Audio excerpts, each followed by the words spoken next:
성도 여러분, 여러분들은 혹시 그런 마음 품은 적 없어요? 저희 가정처럼 자녀를 보면서 당신 닮았어. 아니야, 당신 닮았어. 그죠? 이런 외모나 성품을 놓고 얘기해 본 적이 없습니까? 아니면 반대로 얘기해 볼까요? 날 좀 닮았어야 했는데, 내 성품을 좀 닮았어야 했는데, 내 외모를 좀 닮았으면 달랐을 텐데, 이런 안타까움을 표현한 적이 없습니까? 사랑하는 성도 여러분, 이건 우리의 책임이 아닙니다. 왜 그렇습니까?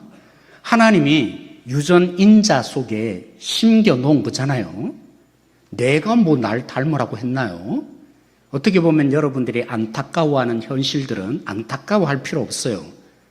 하나님이 어떻게 보면 본질에 있어서는 하나님이 각자의 심령을 따라서 각자의 얼굴을 따라서 이렇게 심겨 놓은 부분이 많이 있는 것입니다.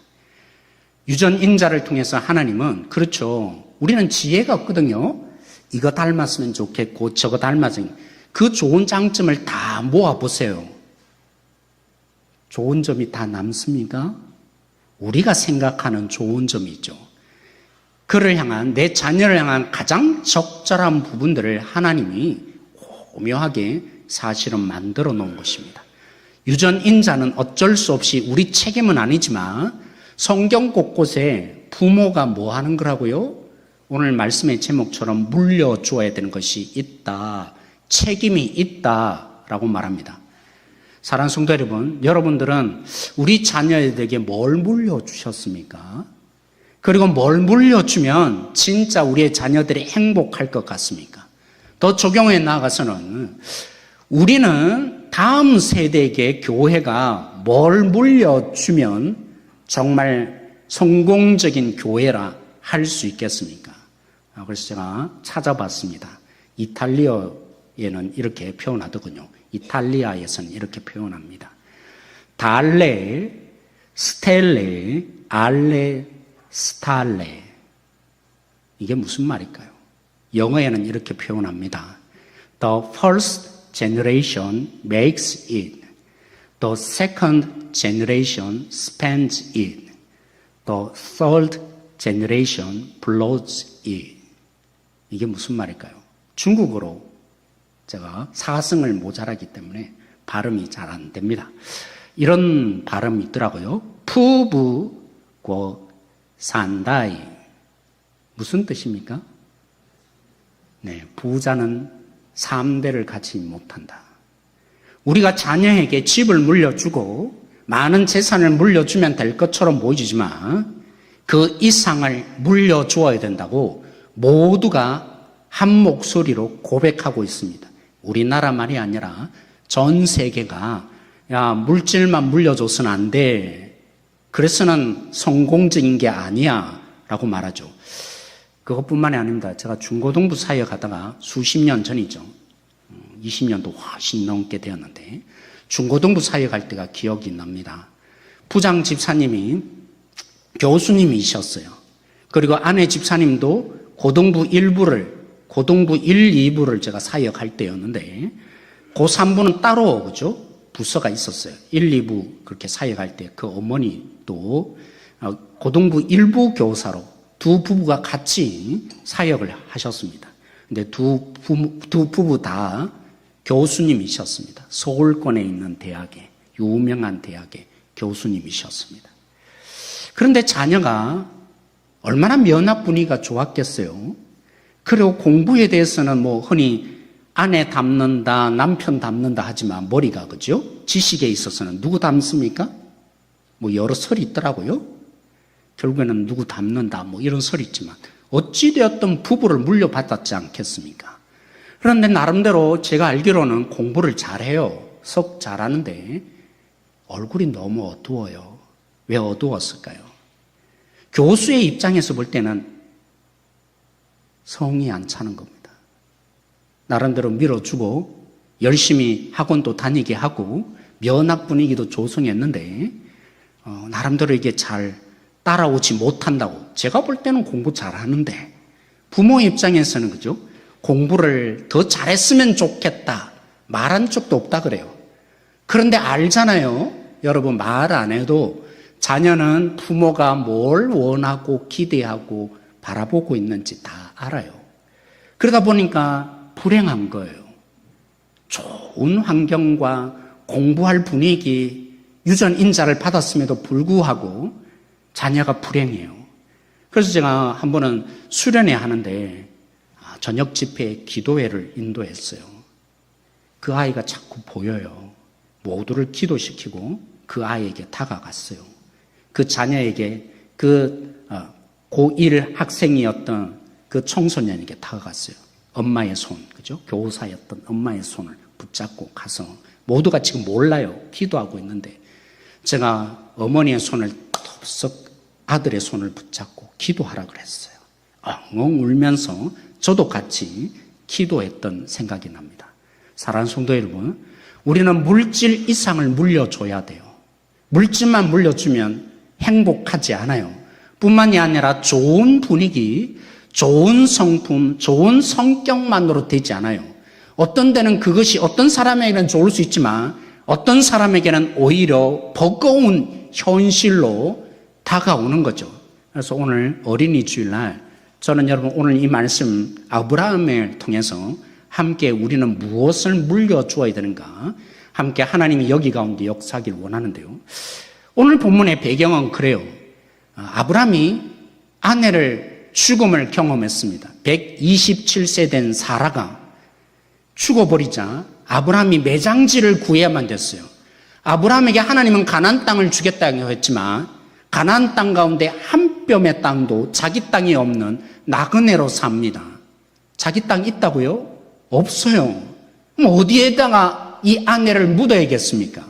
그래서 아브라함이 오늘 아내 죽음 앞에서 그 사라를 매장지를 찾다가 헷 족속의 땅이 좋았나 봅니다. 그래서 헷 족속에게 말했죠. 그래서 여기에 묻고 싶다고 얘기하니까 헷 족속의 반응이 너무나 좋았어요. 너무나 긍정적이다 이렇게 표현합니다. 아브라함이시여 원하는 데는 다 주겠습니다. 어디를 원하든지 그 땅을 매장지로 주겠습니다. 라고 반응합니다. 아브라함이 어느 땅을 원했습니까? 헷 족속 중에도 에브론 땅을 사고 싶다고 얘기했습니다. 제가 원하는 땅은 어디라고요? 아브라함이 원하는 땅이 어디라고요? 에브론입니다. 그래서 에브론이 낫습니다. 공짜로 주고 싶습니다. 값을 지불하지 않고 제가 다 줄게요 하는데 아브라함은 어떻게 합니까? 거부합니다. 만약 저라면 그러고 싶었을 것 같아요. 와, 공짜로 이 땅이 내 땅 되네. 여러분 한 평이라도 공짜로 주어지면 다 받으실 거죠? 근데 아브라함이 거부하는 거예요. 아니라고. 도대체 그 땅값이 얼마냐고. 근데 에브론이 오늘 은근히 이렇게 말합니다. 공짜로 주려고 하는데 굳이 말하자면 얼마라고 하죠? 은 400세겔. 얼마라고요? 은 400세겔요. 여러분 본문 잘 읽어보세요. 은 400세겔이라고만 말하지 않았어요. 그럼에도 불구하고 공짜입니다. 근데 아브라함이 그 은 400세겔을 지불하는 것이 오늘 본문에 나타나고 있습니다. 막벨라굴이 그래서 생깁니다. 우리 사무엘하 24장 24절 말씀인데요. 오늘 에브론이 얼마나 그의 마음속에 무엇이 있었는지 공짜로 주려는 게 진짜가 아니었다라는 것을 비교하며 드러납니다. 사무엘하 24장 24절 말씀 같이 한번 읽어보겠습니다. 시작. 왕이 아리우나에게 이르되 그렇지 아니하다. 내가 값을 주고 내게서 살이라. 값 없이는 내 하나님 여호와께 번제를 드리지 않으려 하리라 하고 다윗이 은 50세겔로 타작마당과 소를 사고. 다윗이 얼마의 값을 지불하고 아리우나 타작마당을 샀다고요? 50세겔요. 이 본문은 어떤 배경이냐면 다윗이 인구조사를 했어요. 교만해져서 하나님이 지키는 게 아니라 내 군사력 이걸 측정하고 싶었던 것입니다. 그래서 하나님이 징계하셨죠. 온 땅에 전염병으로 하나님이 치실 때 아브라함이 고백합니다. 하나님, 저들을 칠 게 아니라 제가 잘못했으니까 저를 치십시오. 라고 아브라함이 어쩌면 회개한 거죠. 하나님이 제안합니다. 이제 그 징계를 멈출 방안을 가르쳐 주는데 아리우나 타작마당 앞에서 예배를 드리라는 겁니다. 오늘 말하는 대로 번제 있죠. 번제를 드리라고 합니다. 그런데 아브라함과 똑같아요. 번제를 드리면 그냥 번제를 드리지 않습니다. 그 아리우나 타작마당을 뭐 했어요? 값을 지불하고 샀어. 그래서 하나님께 제사하고 싶다라고 합니다. 근데 아리우나가 어떻게 합니까? 아니라고. 오늘 에브론과 똑같습니다. 공짜로 줄래요 라고 합니다. 여기 아브라함이 다윗이 거부합니다. 그리고 얼마를 줬다고요? 은 50세겔이라고. 이제 비교가 됩니까? 여러분, 아브라함이 얼마에 샀죠? 은 400세겔. 그러면요, 아리우나 타작마당을 다윗이 얼마에 샀죠? 은 50세겔. 비교가 잘 안 되는 것 같은데 제가 다시 말씀드릴게요. 8배인데 이건 산술적인 계산이에요. 시대가 다르잖아요. 아브라함 때에서 다윗까지 500년 이상이 지나가는 거예요. 시세가 엄청나게 달라졌겠죠. 그리고 여러분, 학자들에 의하면 여러분, 아리우나 타작마당이 뭐가 됩니까? 성전터가 됩니다. 성전이 얼마나 규모가 되느냐면 250m 곱하기 250m입니다. 그게 성전터, 아리우나 타작마당의 크기예요. 그러면 막벨라 굴과 그 주변에 있는 땅은요, 흔히 학자들은 성경에 안 나타나지만 발굴해보면서 이렇게 표현했습니다. 30 곱하기 20. 이해되십니까? 500년 전에 30 곱하기 20m의 그 막벨라 굴과 500년 후에 250m 곱하기 250m인데 다윗은 은 50세겔로 샀단 말이에요. 근데 막벨라 굴에 에브론이 공짜로 주고 싶지만 근데 얼마나 불렀다고요? 은 400세겔. 8배가 아니라는 거예요. 여러분 기억날 겁니다. 그럼 질문이 일어납니다. 아브라함은 공짜로 그 땅을 받을 수 있음에도 불구하고 왜 값을 지불한 것입니까? 그리고 그 터무니없는 가격 앞에서 왜 손해를 보면서, 엄청난 손해를 보면서 그 막벨라 굴과 주변을 아브라함이 산 것입니까? 우리 아브라함의 깊은 묵상이 있었던 것이 보여집니다. 우리 창세기 15장 16절 말씀 한번 읽어보겠습니다. 창세기 15장 16절 말씀 같이 가요. 시작. 네 자손은 사대 만에 이 땅으로 돌아오리니 이는 아모리 족속의 죄악이 아직 가득 차지 아니함이니라 하시더니 하나님은 분명히 그 가나안 땅을 아브라함에게 주시겠다고 말씀하셔요. 너희 자손에게 주시겠다고. 그런데 창세기 15장에 하나님은 말씀하세요. 내가 하늘의 별처럼 많은 자손과 바다의 모래처럼 많은 자손을 줄 거야 라고 하며 하나님이 이루심에 타는 횃불로 지나가셨어요. 그런 다음에 이어진 말씀이 이 본문이에요. 아브라함아, 내가 이 약속을 이루지만 너는 이런 일을 겪게 될 거야. 너희 후손들이 어떻게 된다고요? 이방 땅에서, 저 안 읽었죠? 그 앞본문에. 이방 땅에서 고생할 거야. 그리고는 4대 만에 그런 후에야 가나안 땅에 돌아와서 내가 약속한 대로 그 가나안 땅을 너희들이 받게 될 거야 라고 하나님 말씀해 주셨습니다. 우리는 압니다. 출애굽기 읽어보면 이방 땅에서 고난당한 그 땅이 어딘지. 여러분 4대는 우리는 그죠? 한 대는 지금 30년이지만 아브라함 때는요 100년입니다. 여러분 상상해 보세요. 하나님은 아브라함에게 약속하셨어요. 가나안 땅은 네 땅 될 거야. 너희 후손들이 얻게 될 거야. 근데 문제는 어디 있습니까? 즉각적으로 주시는 게 아닙니다. 400년이 지나야 합니다. 이방 땅에서 400년이 지나야 가나안 땅으로 돌아오는데 애굽이 그들이 사는 곳이 어떤 땅입니까? 가나안과 비교할 수 없는 찬란한 문화가 있는 땅입니다. 그곳에서도 한 해, 두 해 살다가 가나안 땅으로 돌아갑니까? 100년도 아닙니다. 200년, 300년, 400년을 지나 보십시오. 어떤 곳이 되겠습니까? 익숙해집니다. 애굽의 삶이 익숙해집니다. 굳이 물론 노예였지만 그 땅에 살아가는 삶의 터전을 버리고 가나안 땅에 줄지 말지 정복해야 되는 그 가나안 땅에 돌아가고 싶겠습니까? 400년 후에 돌아가야 될 그 가나안 땅이 그들에게는 자신들의 인생이 나그네라는 것을 까마득하게 잊게 만들 애굽의 삶입니다. 여기서 영원히 살아야지. 여기서 사는 것이 전부인 거야. 여기서 행복을 꿈꾸고 힘듦을 극복하고 여기서 잘 사는 것이 우리의 삶이야 라고 여겨질 것이 아브라함에게는 틀림없이 보여지는 현실이었던 거죠. 그래서 아브라함이 후손을 생각한 것입니다. 다음 세대를 생각한 것입니다. 아브라함은 분명히 하나님의 약속이 있다. 그 가나안 땅을 받을 텐데 왜 굳이 값을 지불하여 자기 땅으로 만드는 것입니까? 언젠가는 자기 땅이 될 텐데 값을 지불할 이유가 없습니다. 그리고 틀렸다고 너 공짜로 주겠다고 했으니까 이 값은 터무니없어. 아버님 그럴 수도 있잖아요. 근데 아브라함은 아무 말하지 않습니다. 너무나 비싼 값으로 그 땅을 자기 땅으로 만드는 이유, 유일한 이유는 여기 있습니다. 그의 후손들이 가나안 땅에 안 돌아올 것입니다. 그의 후손들이 안 돌아오는 게 아니라 하나님이 하실 거니까 돌아오겠지만 안 돌아가고 싶을 것입니다. 여기가 좋네. 가나안이 아니야. 천국이 아니야. 이 땅에서 어떻게 살까?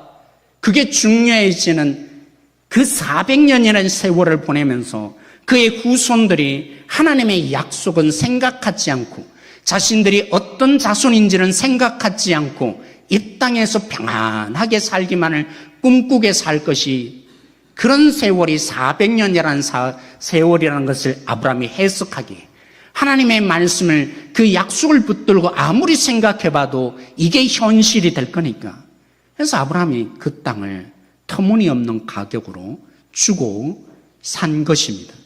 사랑하는 성도 여러분, 사실 그랬죠. 하나님에 의해서 너무나 고통스러워서 결국에는 애굽을 나왔던 그 이스라엘 자손들이 뭐라고 했습니까?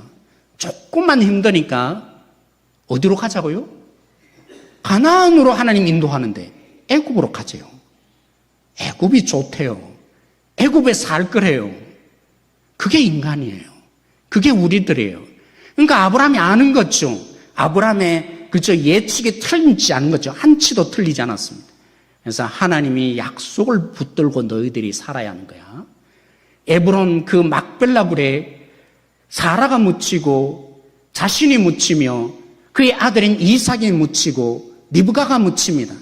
그리고 그의 손주인 야곱이 묻히고 레아가 묻히는 속에서 이스라엘 백성들이 어디로 돌아가야 한다고 생각하겠습니까?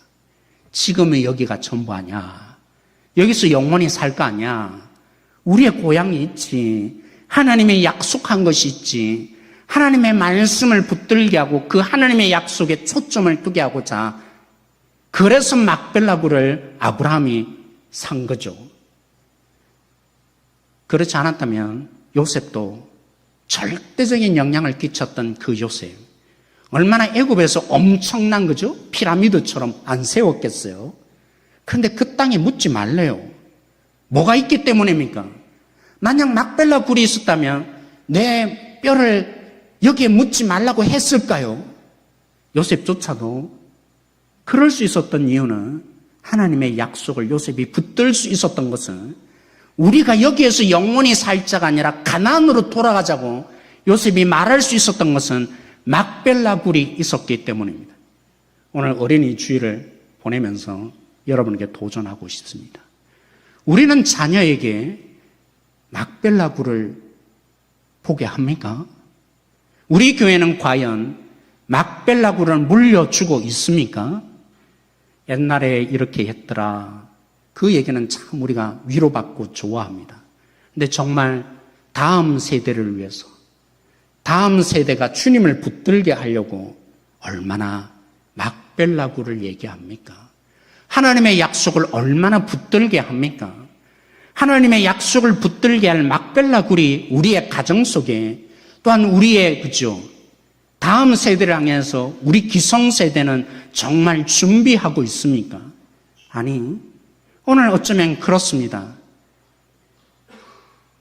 아브라함이 엄청난 값을 지불하고 막벨라 굴을 샀던 것처럼 이 땅이 전부가 아니고 하나님의 약속에 관심을 두고 하나님의 말씀을 붙들도록 하기 위해서는 우리가 엄청난 대가를 지불해야 하는 거 아세요?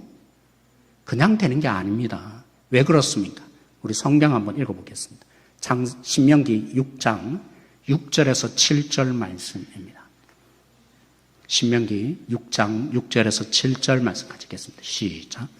오늘 내가 내게 명하는 이 말씀을 너는 마음에 새기고 네 자녀에게 부지런히 가르치며 집에 앉았을 때에든지 길을 갈 때에든지 누워 있을 때에든지 일어날 때에든지 이 말씀을 강론할 것이며. 하나님이 우리 인간에게 유전자를 통해서 물려받도록 설계하신 것처럼 가정이라는 것을 설계하셨습니다. 유전인자를 주셨습니다. 뭐라고요? 네 자녀를 네가 말씀으로 양육해야 한다는 것입니다. 다음 세대를 교회 학교가 많이 헌신하고 어떻게든 세워보려고 하지만 그게 하나님의 원칙이 아닙니다. 그래서 저는요, 다음 세대 하기 전에 여러분이 중요하다고 생각합니다. 여러분이 살아야 다음 세대가 삽니다. 우리가 죽으면 다음 세대 살 수 없어요. 사랑하는 성도 여러분, 하나님이 설계한 도면은 그렇습니다. 부모가 오늘 말하죠. 내가 하나님의 말씀으로 틈만 나면 앉아서든지 누워서든지 일어서든지 어디를 가든지 말씀을 강론하라고. 강론이 뭡니까? 그래서요, 이런 것입니다. 목사만 말씀을 아는 것이 아닙니다. 부모라면 알아야 합니다. 내가 그 말씀을 붙들고 읽고 고민하고 살아내야 합니다. 우리 부모로서 여기에 책임이 있습니다. 우리가 주의 말씀을 붙들어야 합니다. 우리가 주의 말씀으로 살아가야 합니다. 사랑하는 성도 여러분, 오늘 이 세대 속에 다음 세대가 달라진 이유는 다른 데 있지 않습니다. 우리의 책임입니다. 우리의 의무입니다. 하나님이 우리 속에 심겨 놓으신 원래의 원칙대로 부모가 말씀을 양육하며 그 말씀으로 살아내며 말씀을 디모데에 말한 것처럼 때를 얻든지 못하든지 전파라고 했는데 이 얘기를 그대로 하고 있는 거예요. 부모는 누굽니까? 때를 얻든지 못 얻든지 하나님의 말씀을 자녀들에게 심겨준대. 이렇게 오해하지 마세요. 교회 나와.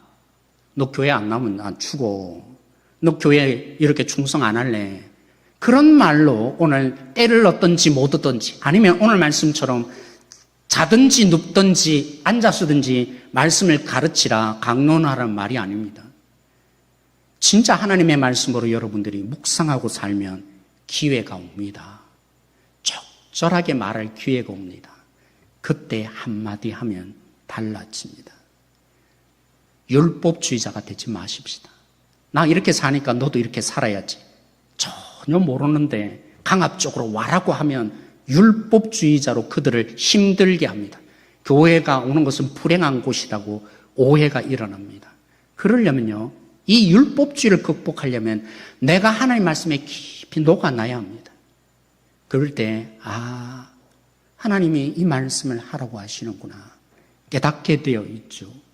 사랑하는 성도 여러분, 우리는 무엇을 자녀들에게 남겨주어야 될까요?